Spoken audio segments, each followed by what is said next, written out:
Тамара Захарова Красноармейская урамында балашактан бирле яши, биредәге юлсызлык баш авыртуына әйләнгән. Моңа кадәр шыкырлы юллардан җәяүлеләргә дә, машина йөртүчеләргә дә үтеп йөрергә бик кыен иде ди ул. Очень рады мы, что здесь проложили асфальт.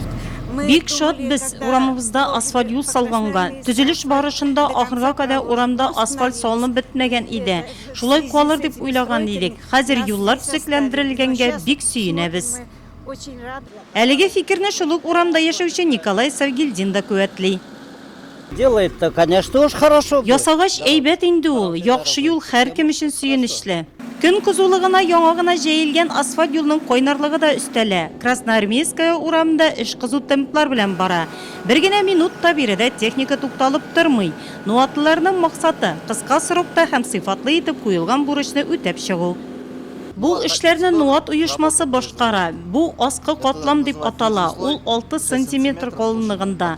Аның өстеннән 4 см калынлыкта өске катлам салыначак. 320 метр узынлыкта бу участок. Шулай ук юл кырыйлары да ныгытып калдырылачак. Шулай ук тимер юлчылар бистәсенең тагын берничә урамы яңа асфальт юллы булачак.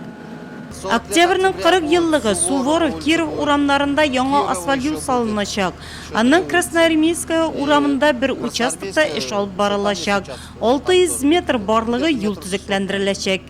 Красноармейская урамы 73-нче ай йортларына тиздән өй туйлары гөрләячәк. Шуңа да бердә перспектива һәм Респект СП җәмгыяте үзләре төзегән трак тирәләрен төзекләндерү белән мәшгуль. Подъезд ишек алдына брусчатка җәелеп куелган.